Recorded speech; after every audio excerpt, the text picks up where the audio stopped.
Welcome to 1,000 Words, a podcast that paints a picture about an artist's creative process. This is a lens to focus on the unique perspective of a specific artist, hopefully drawing insight into inspiration as we brush up on how imagination provides a groundwork for artistic exploration. We're excited to continue that journey today with our guest. Today we have Lauren Steinhofer. Yeah? That's how You're allowed to talk. She's 28 years old, born and raised in South Bend, Indiana. She's been consistently producing artwork of many mediums such as paintings, poetry, and installation for about 4 years.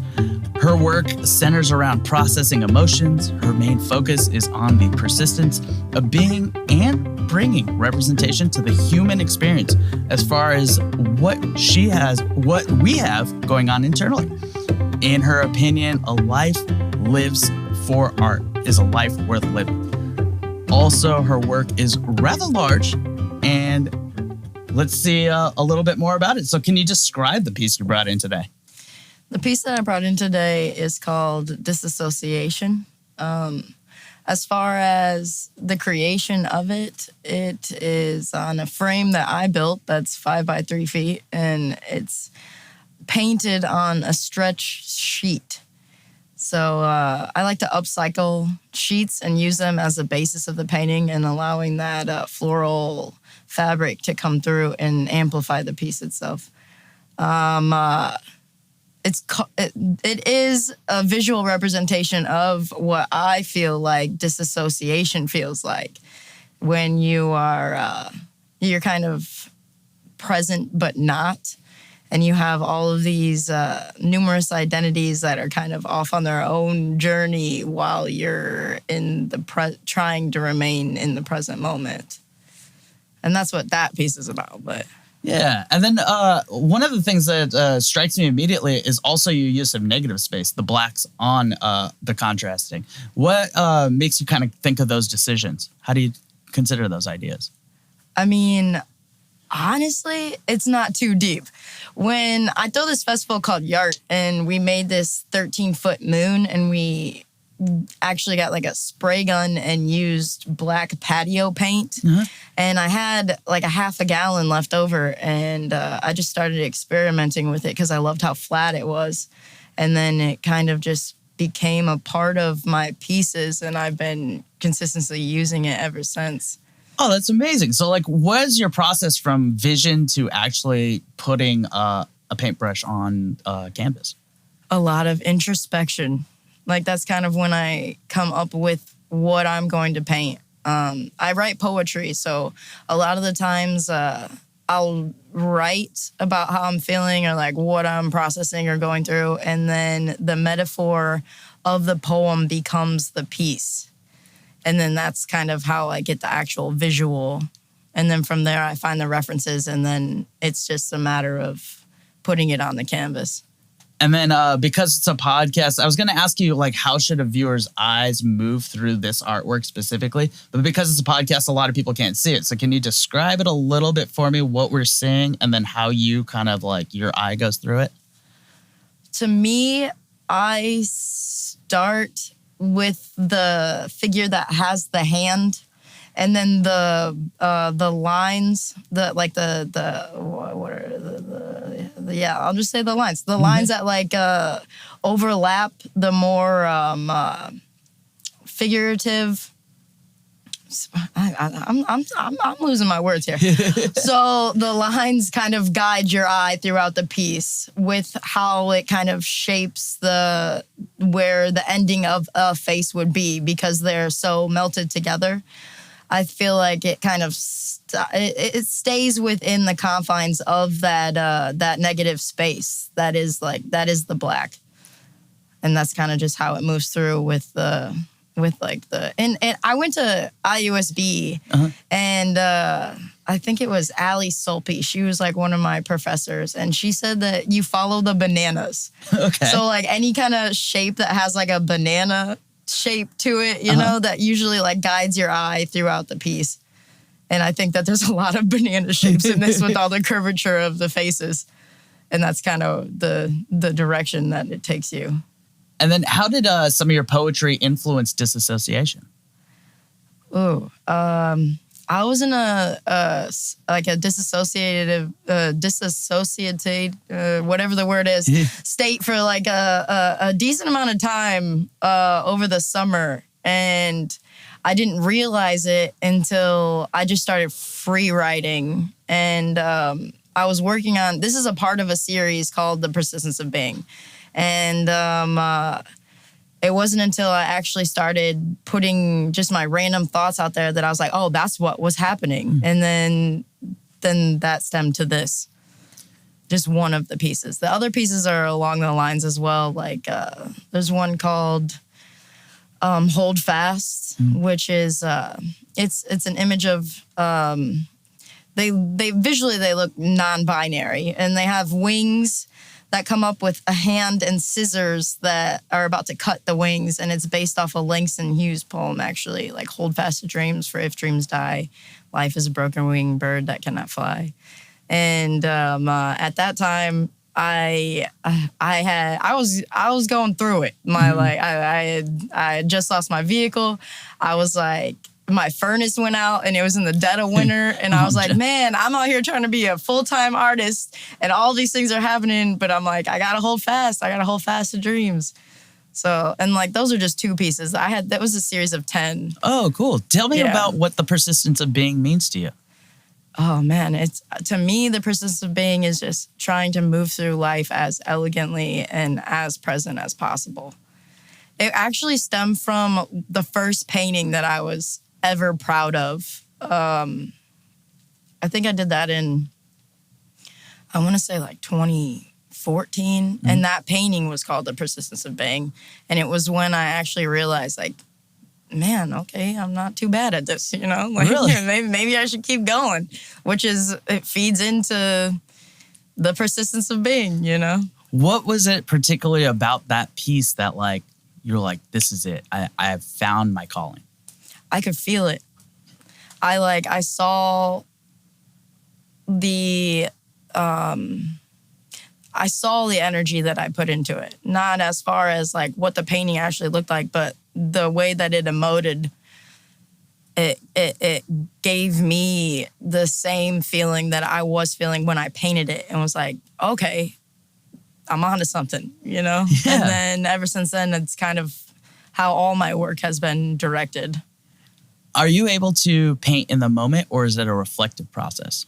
I can do both, but usually if I'm painting in the moment, like, I do live painting. So, at LaSalle Grill and Tavern, all the paintings on the third floor are mine, and I did them.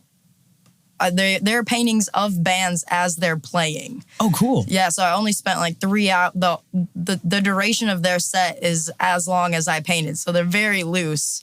And I think that's not a reflective process. That's just capturing the moment, which is fun. I'm pretty sure the one from New Year's has like confetti in it because they let off one of those confetti guns, it adds to the piece in my opinion.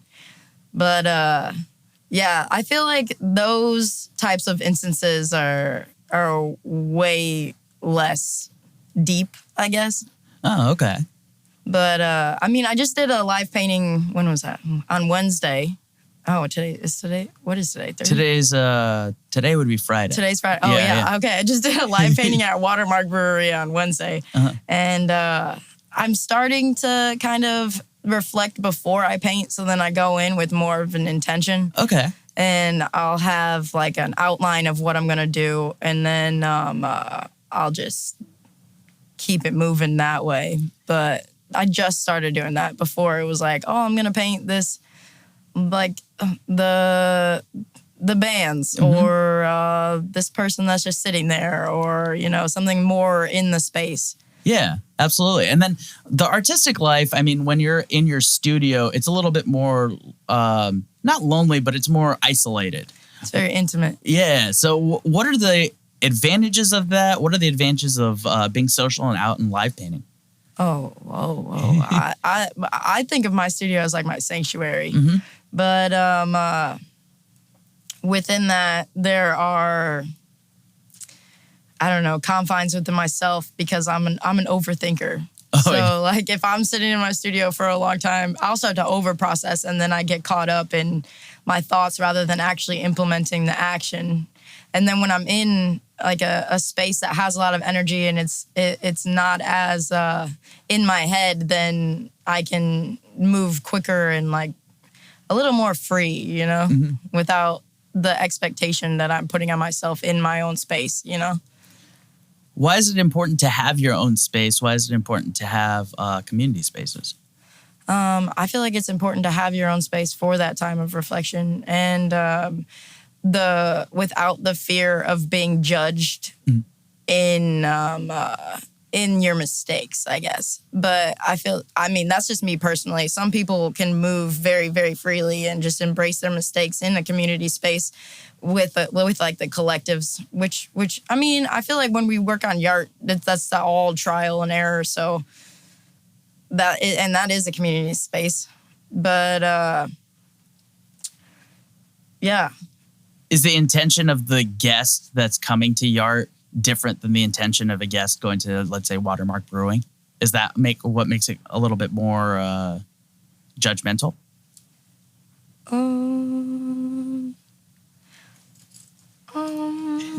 I guess I was interpreting that question a little bit differently. Because when I think of like, I mean, just my perspective of working in a community space, you have other people's perspectives that can be put on you during the process, rather than like just your own. Judgment is just such a hard word now that I'm saying that out loud. Like, I don't feel like people are out here judging. I think anybody who is like creating, people are generally just in awe. Yeah. I think it's more of like, I'll stick with your, like, meeting your own expectations and then not beating yourself up when it doesn't go the way that you think it would, because the process can be messy.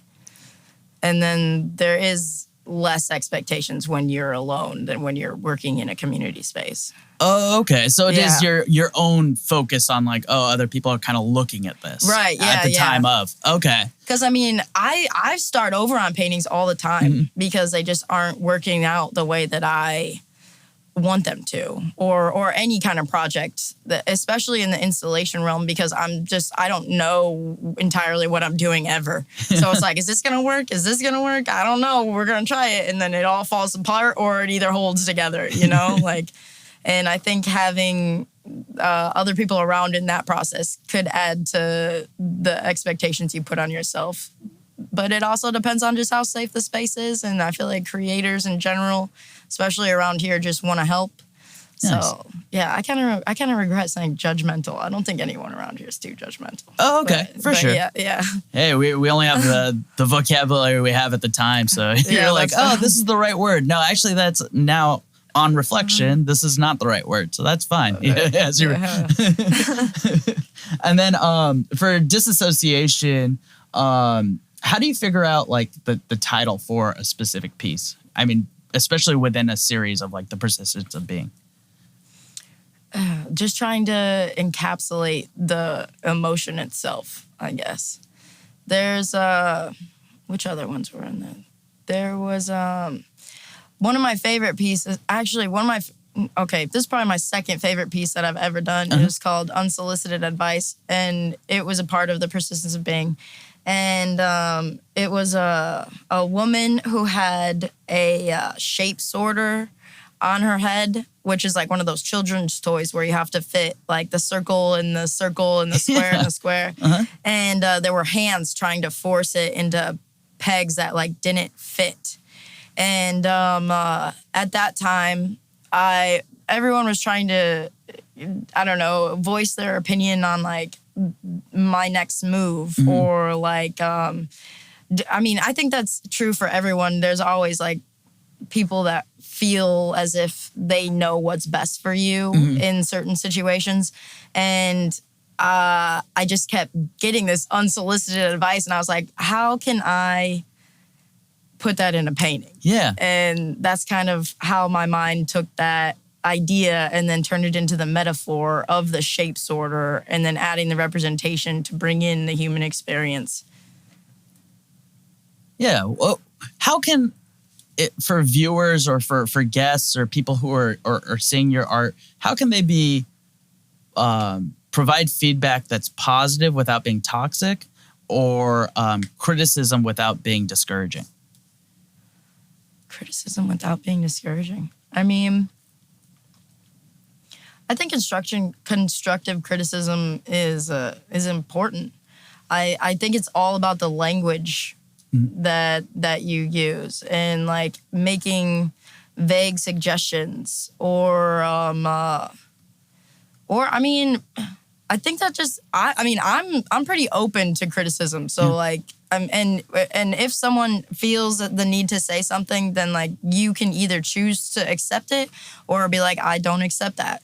So I mean, as far as like receiving criticism, I think that it just depends on the situation itself. I have been very open to criticism from like the Black community and like and any person of color, as far as whether or not myself as a white artist should be painting or using references of any person of color.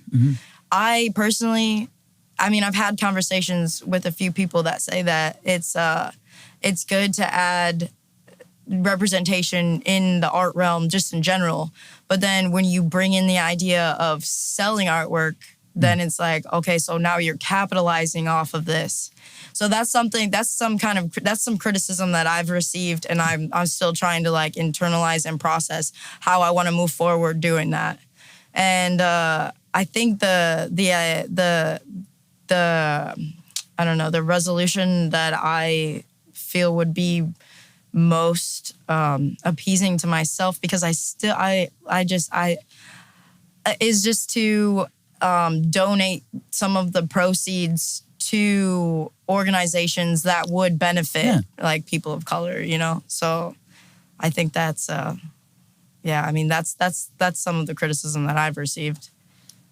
How do you balance the creative process with the capitalism structure of having to sell art?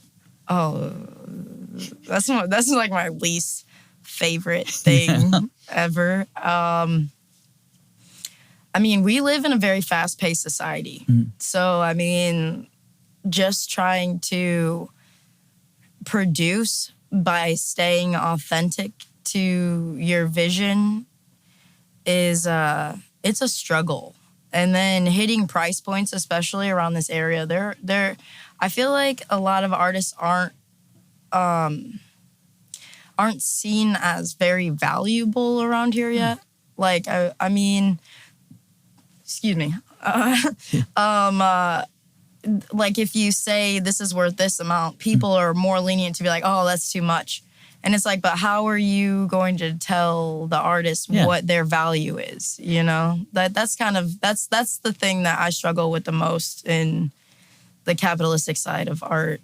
If I could, I've had my fair share of struggles with that. I feel like with this area in particular, people enjoy art. So we have the South Bend Museum of Art. We have murals. We have art galleries. But people don't value art in the way of purchasing it from a local artist. Do you see kind of similar feelings out there?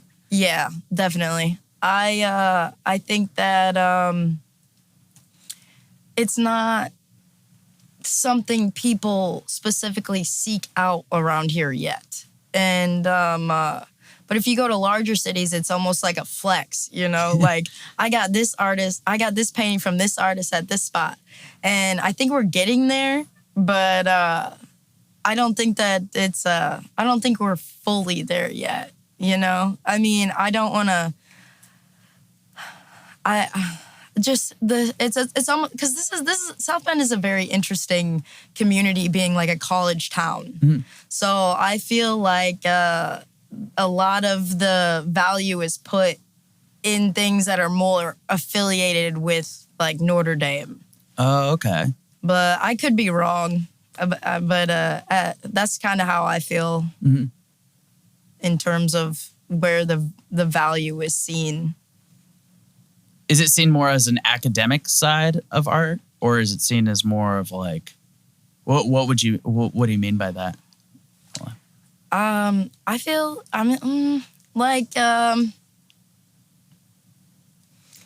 this is a tough one to explain. I feel like just in general, people would rather focus their energy on things other than art. Oh, okay. And that might be why it's not seen as being as valuable. Oh, okay. And then how as a community could people be more supportive of artists, especially in like, for a lot of artists if they're in their infancy stage? I think it's just recognizing the effort. And like, I mean, I have pieces from some artists in my house that they had just started out, and I still follow them on Instagram, and their work just keeps growing and growing, getting better and better. So it's almost like you're investing in that person's journey when you support them financially, or even like just sharing things online or like anything like that, which I think is happening. I don't know. I'm trying to stay optimistic about it. Yeah. I think a lot of that is happening, and there is a really amazing, like I guess, underground community where there's new spots popping up all the time. Like there's an opening tonight at this new place called the Art Box.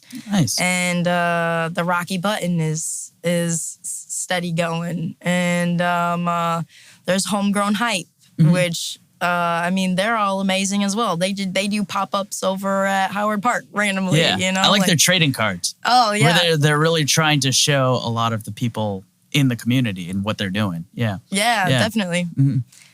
And Jesus, he's a crazy, amazing artist as well. Yeah. He's designing those trading cards. Oh, okay. Yeah. So is the artist community very well connected with each other, because you guys are, I mean, if it was like Chicago, there's like so many people. Yeah. Whereas here, I think, is it more of a community feel?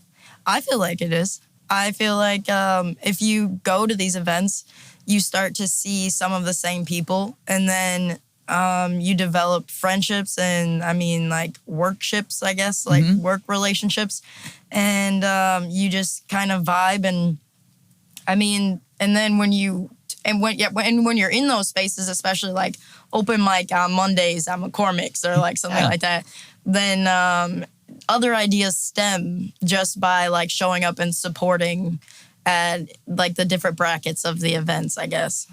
Does it help, like, when you hear somebody say something at the open mic, does that spark an idea?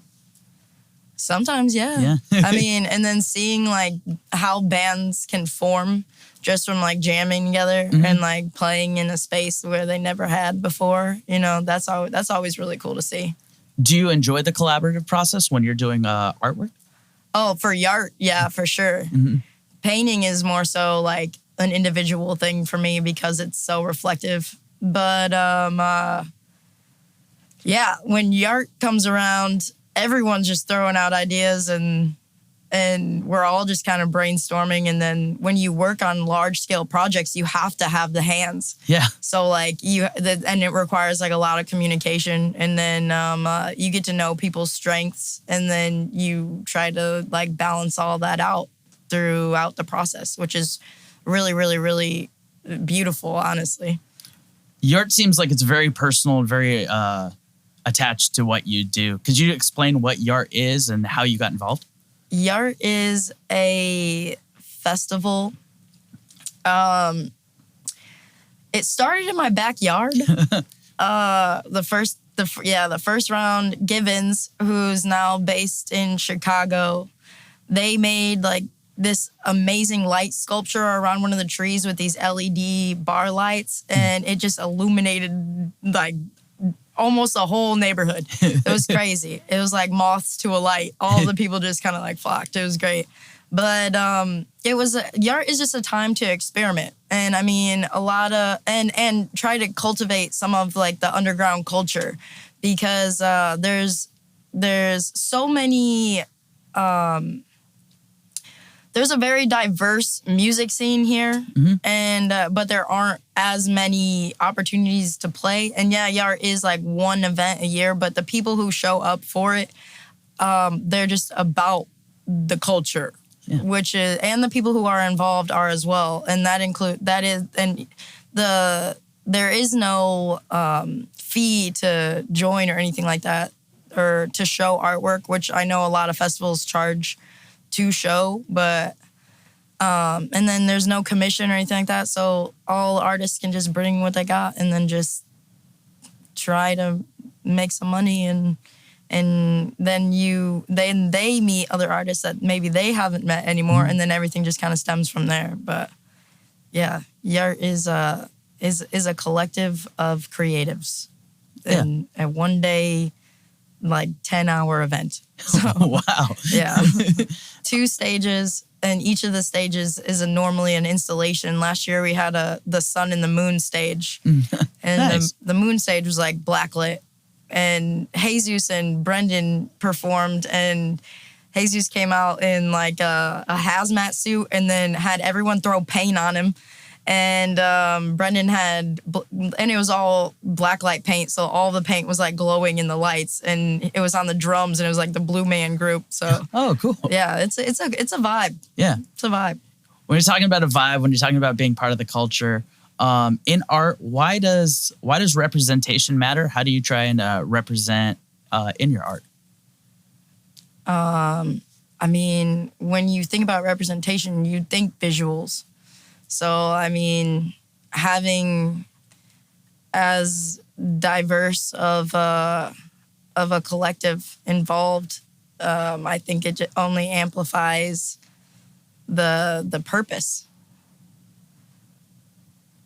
Yeah. I like it. Yeah. What role do you think the artist plays in society? Oh, it brings a lot of awareness. If I don't know. I think that's every artist has an individual journey. Mine, I feel like, is definitely more emotion-based and showing people that it's okay to be vulnerable. There are some people who are way more political, and but that also brings awareness to social issues, you know? I mean, I think it just boils down to awareness and like the importance of just expression in itself, you know?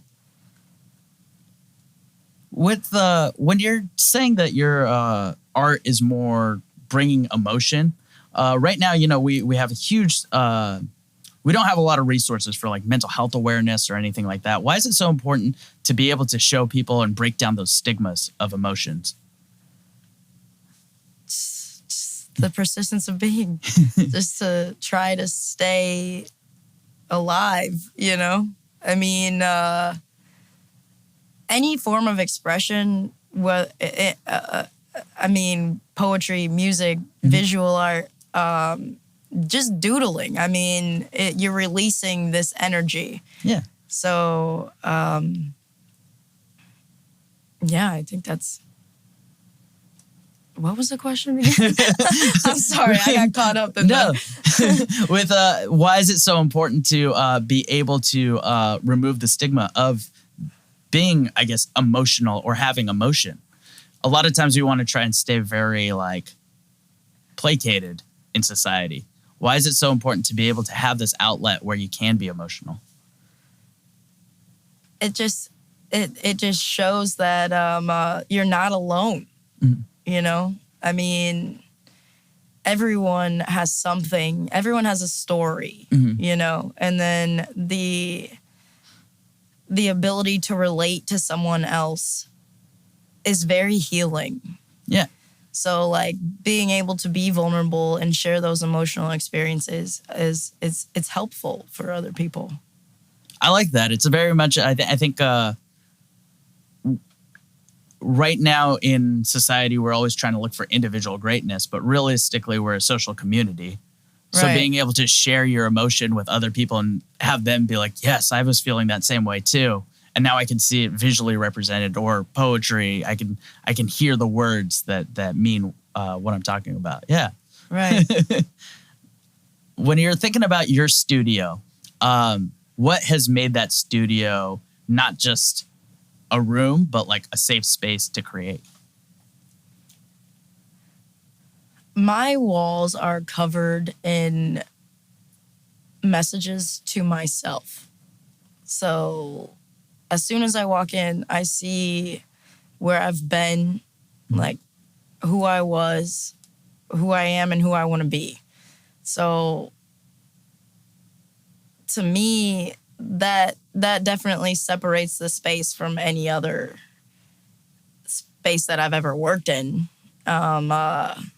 The paint marks on the ground, the I don't know, my roof is leaking, but even then I water my plants, so it just kind of the energy that you exert in that space, it sticks around. And I think it helps, at least me, push through to keep producing. And in that same sentence that you said, so then who were you, who are you, and who do you want to be? Who was I? Yeah. Who was I? Oh, that's situational. That's I think for that phrase for me is like recognizing my own patterns, and then knowing where I sit with it, and then knowing that I also can change those in the future. For me, it's like about bettering myself into who I want to be, and recognizing that I am that and I was that, but there's still room to progress. Yeah. I guess, yeah. And then you said to recognize where you were and where you want to be. Do habits hurt an artist, or does it help? I think it just depends on the habit, like in the creative process or even just in life, there are bad habits that you should break. But yeah, I guess that's more so what it is. Yeah. How do your multiple streams of creativity work together? How does poetry work with painting? How does painting work with poetry? The painting is the metaphor of the poem. Mm-hmm. So just writing and trying to process eventually leads to the painting, is kind of how that correlates. Oh, nice. Very cool. And then what artists, because you talked about Langston Hughes, but what are some of the artists that have influenced you? Dude, I mean, locally, Terrible Tony. He, I probably wouldn't have pursued art as heavily if it wasn't for him already paving a way. I mean, Alex Allen and I shared a studio, and to see her growth it's crazy. Mm-hmm. I mean, she's literally painting the town. And then, I mean, I've been meeting some like younger artists. They go by Milk Wizard on Instagram. Mm-hmm. Their work is insane. Yeah, a lot of Instagram artists nowadays are very conceptually inspiring. Yeah. I just found this artist. They go by Petite Doll, and they do photography, but it's like very surrealist, and it's all these crazy concepts of like having Control Z on like two people's backs and like trying to hit delete, like that Instagram is very, very, very useful when it comes to like gathering ideas and being inspired. I mean, if we talk about like classic mm-hmm. artists, I'm a huge fan of Kandinsky. He talked about having synesthesia, where you could see sounds, and that's kind of the basis of his work. I actually have one of his pieces tattooed on my arm. It's called Delicate Tension. And I mean, it's an abstract painter, but I could still feel the emotion without actually having the conceptual representation, which is very inspiring to me. What does that feel like to when you see something, to feel an emotion? It's, it's that wave of awareness in the present moment, like that relatability, that oh man, like I've been there, Mm-hmm. I think that's how it strikes me anyways. When we're thinking about the baggage of our past and the goals of our future, how do we stay in the present moment? That's the hardest. That's life. That's like the key to life is like trying to stay in the present moment. I think that's different for everybody. For me, it's just like not overthinking, because I am an anxious overthinker, and it's like, recognizing who I was and breaking those habits and learning from the mistakes that I've made and giving myself grace to be present and know that I want to be better and staying open to learning on how to be better. I think that is how you get your roots in the ground. As Terrible, you mentioned Terrible Tony paved the way for you. What advice do you have for up-and-coming artists? How are you trying to pave the way for them? Don't be afraid. Don't be afraid. Like, don't beat yourself up on in the process. Don't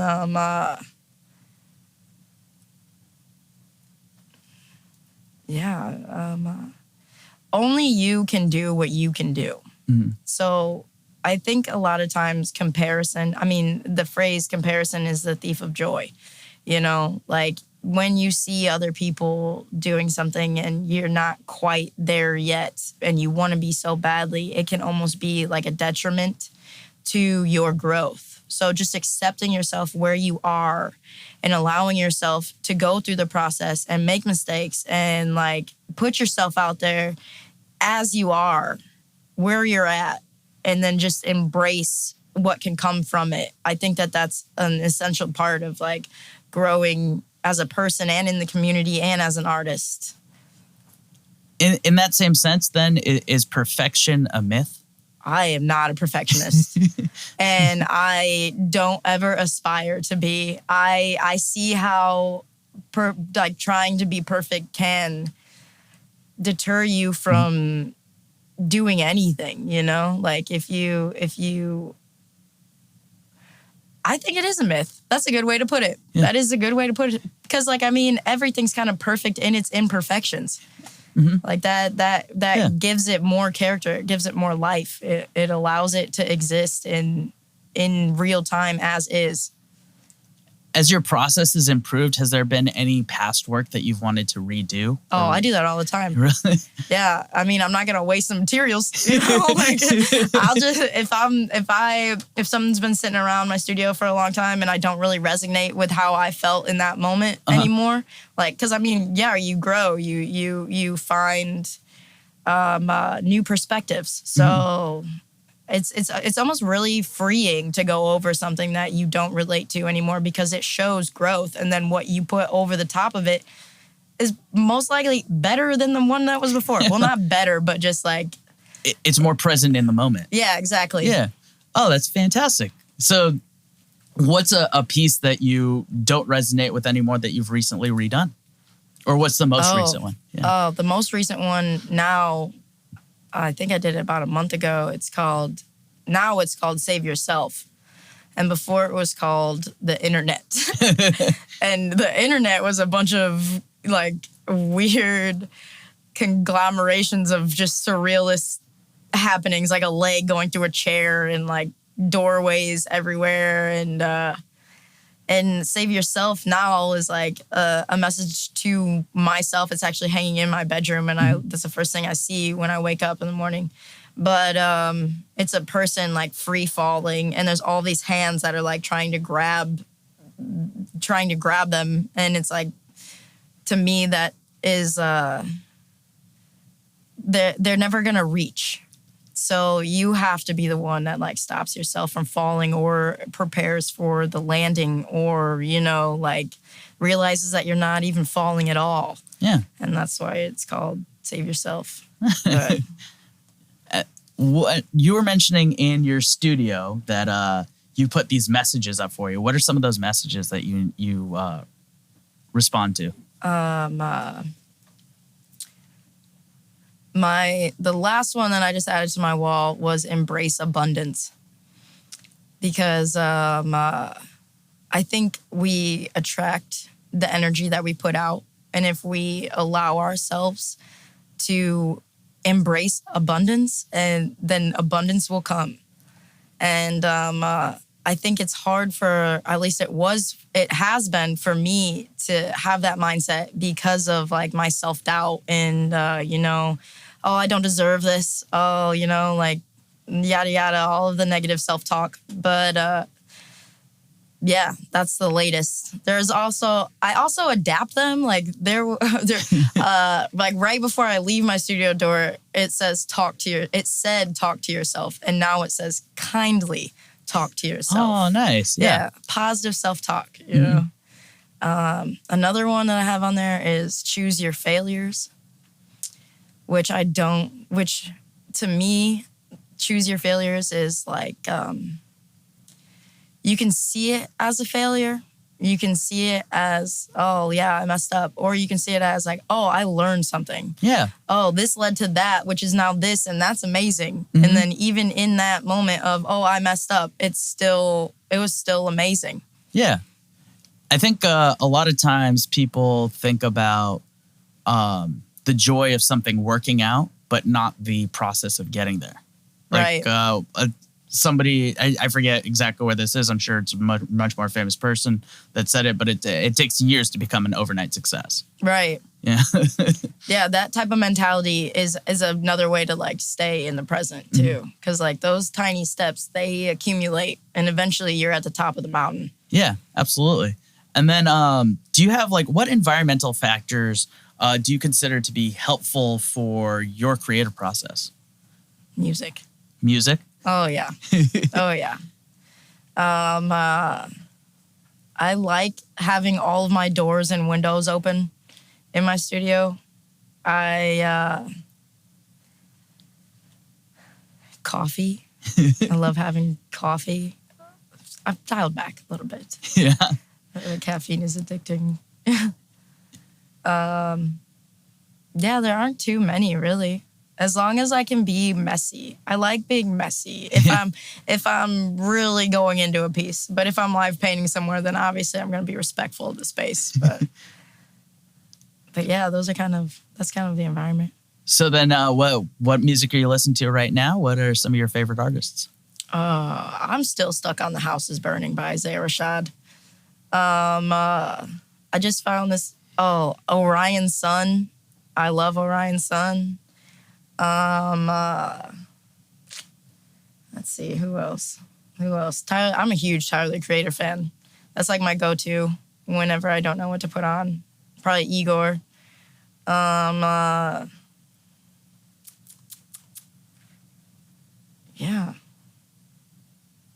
I listen to just a lot of random playlists that I've made on Spotify. But I'm the type of person who will have one song on repeat for 8 hours, too. Really? Oh, wow. Because, like, it helps me lose track of time. Oh, okay. So then I'm just, it's still the same 3 minutes, you know? Interesting. Yeah. So you try and build it as like, almost like a casino where you can't see clocks. Right. Yeah. And then it helps you stay there, focused on what you're doing. At least for me, anyway. And then, I mean, I feel like I'm very susceptible to the way music emotes. So like if I find a song that resonates with me and how I'm feeling and what I'm working on at that time, then that's the song that's going to be on repeat for 12 hours. So if you're on a song on repeat for 12 hours, you make a piece. all of a sudden you find a different song. Have you ever gone back to a piece and like, now I'm feeling this emotion and changed it up? Yeah. But that's usually when there's like a color shift or like a technique shift, honestly. Because like my latest series, I've been thrifting gold frames, and I've been using the same house paint, but it's getting really old. So, because I bought gallons. Yeah. And paint will like mildew and thicken if you leave it out for too long, but it's adding this texture.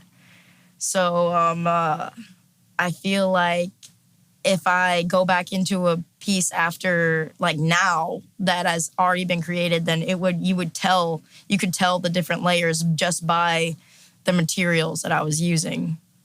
And what materials do you use? Usually house paint. I just buy gallons, and then water's your thinner.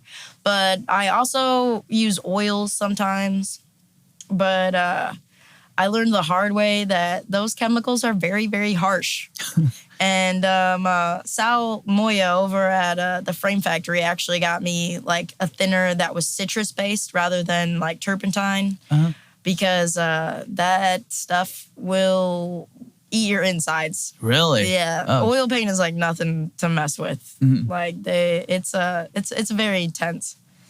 I mean, if you think of like who was it, Van Gogh, who cut off his ear? Yeah. Yeah, I mean, I feel like a lot of that may have been to I'm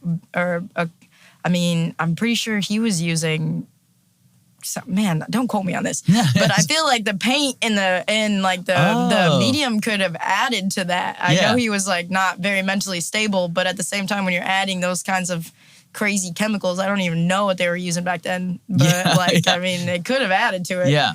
The things that they thought were healthy at the time were very bad for you. So I can't imagine the stuff that they thought was bad at the time, how bad it was for you. Right. Exactly.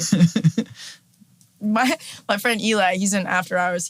When I was using oils and didn't have like the right kind of medium, he would always be like, "Oh, you got terp talk going on," because like I would like slur my words or something like that from using the turpentine for like inhaling it for like 10 hours. Oh, yeah. Yeah, I was not very smart about that. Definitely way smarter about that now.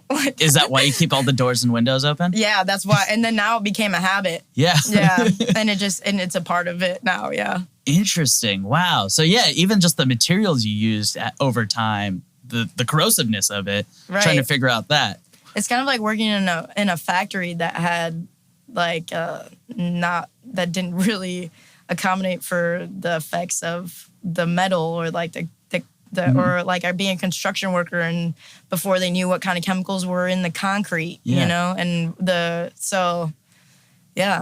along those lines. You just gotta be safe out there. Absolutely. And then as you changed your materials, did the techniques change?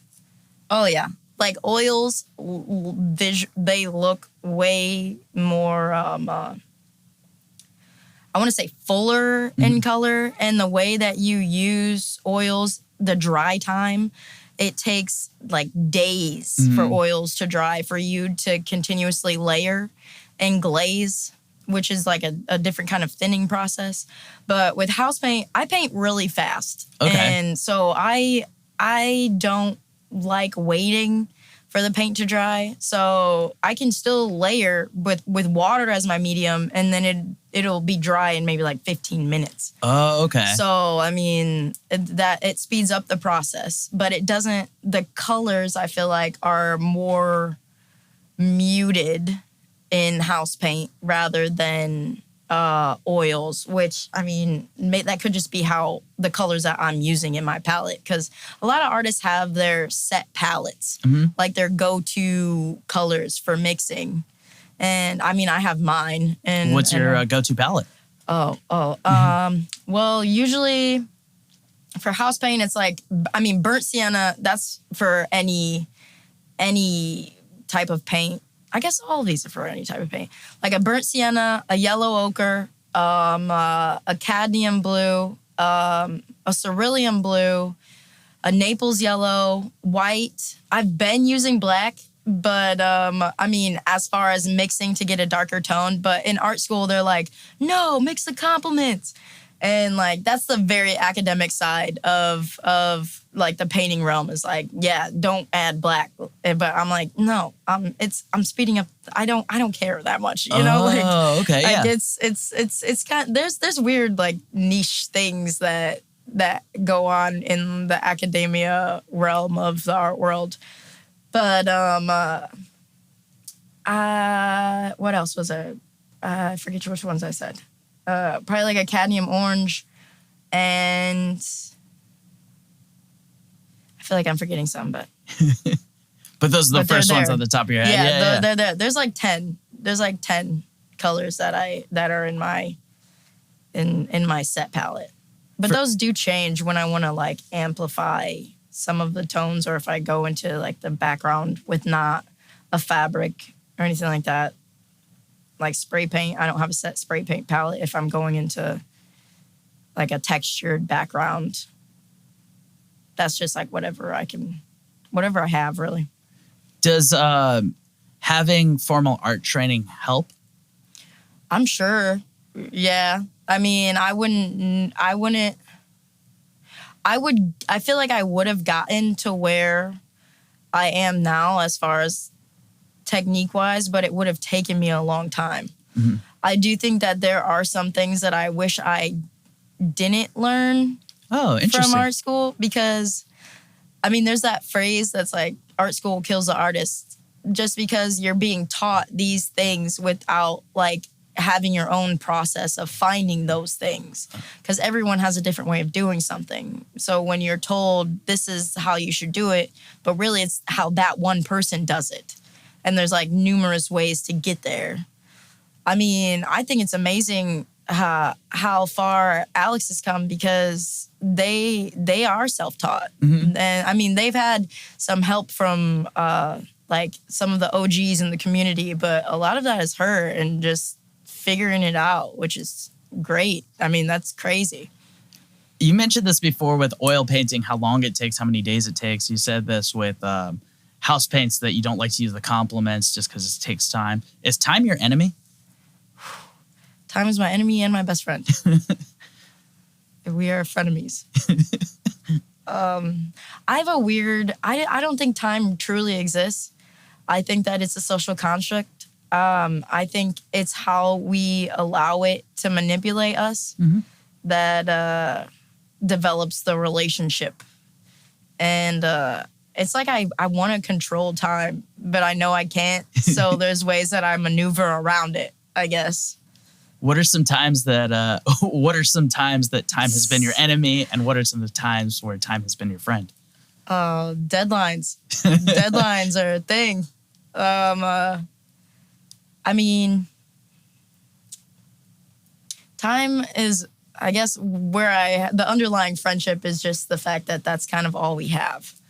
So in the moments where I am present in time, that's when I find the most gratitude just towards what's happening in my life and the good things that exist in this world. And when it's my enemy, it's when it's, God, I just want this to be over. You know, like that type of mindset, which have been pretty scarce because I've really, really, really been trying to embrace the process. That's also written on my wall. I don't know if you can cuss on here, but it says, trust the effing process. And that's very, very crucial.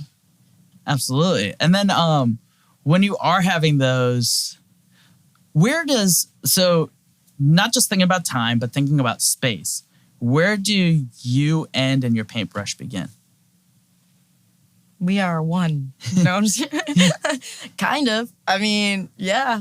I mean, I don't know. That's a beautiful sentiment, is being one with your paintbrush. But at the end of the day, painting is like a trade. Mm-hmm. So you can learn how to use the tools. You can learn how to push the paint around. You can learn how to draw. You can learn how to stretch a canvas. You can learn all of these things. I think that it's what you do that is like the most crucial part of the art experience. I think I said this before, but like only you can do what you can do. Anybody can buy paintbrushes. Mm-hmm. Anybody can buy paint. Anybody can make their own paint, you know? Like, but you are greater than the tools, I guess, because it's what you do with them that is the most important. So if you think that you are greater than the tools, can anyone be an artist, or what defines an artist in your eyes? I think everyone is an artist. I think that even if you are a mechanic, that's an art form. Mm-hmm. I can change an alternator and I'm very proud of that. Yeah. But like I can't, if I ain't touching no brakes, like that sounds detrimental. But I think everyone has, I think it boils down to passion and like where you find purpose. I think art is about purpose and life is about purpose, and art is life. What part of that purpose is the most fulfilling to you?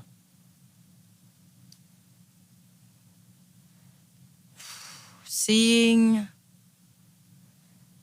how something I created could impact someone in like a healing way. Because I think that brings us closer in the human experience. It all boils down to like relating, you know, and in a vulnerable way. And I think that gives me a lot of purpose. Is it scary or exhilarating being vulnerable and putting yourself out on that edge? Both. That's probably why I have a lot of anxiety. You know? I mean, I'm getting more comfortable with it just because I know that part of me is not going to go away. So I'm just trying to really accept it for what it is and then roll with it.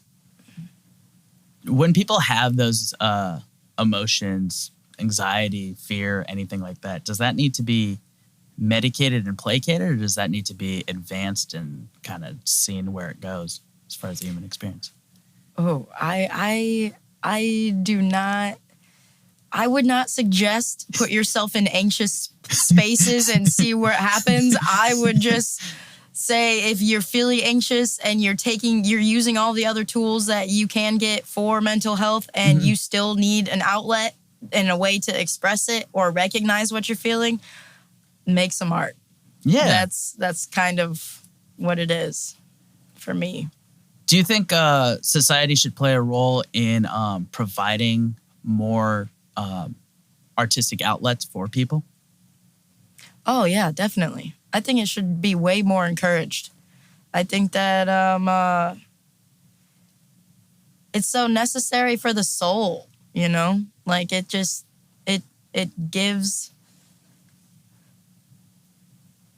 the collective, like it helps level up a collective, I guess. Yeah. Just by creating. What's that next level look like? Who knows? I don't know. I can't predict the future. I feel like it's going to be, I hope that it's way more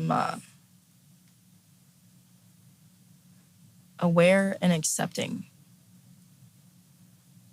I do think we're at a, yeah.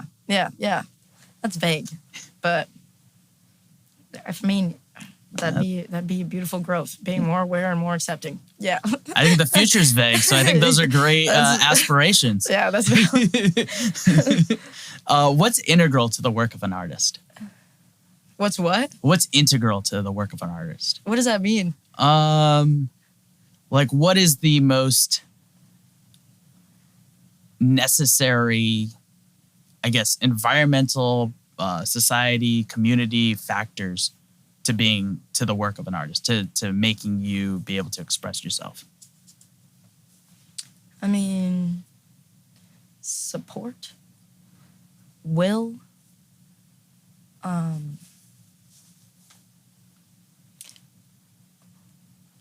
will is too vague. I feel like allowing yourself to create is one of the most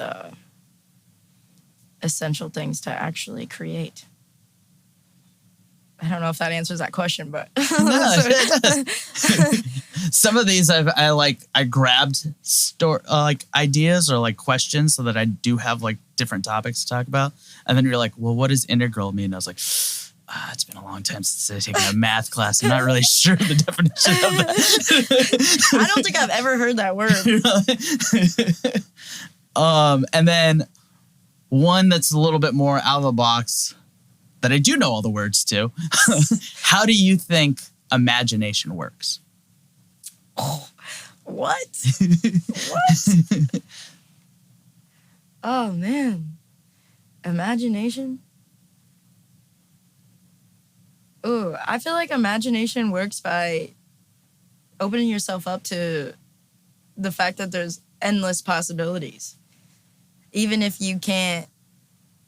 it's not something you have physically seen, but the idea of it actually possibly existing even as art or even just as an idea is at least part of what imagination is. I think a lot of it stems from past experiences, though, and how you've, just experienced the world in general. I feel like a lot of the people that I know that have very vivid imaginations have seen a lot of things or experienced a lot of things, have traveled a lot, have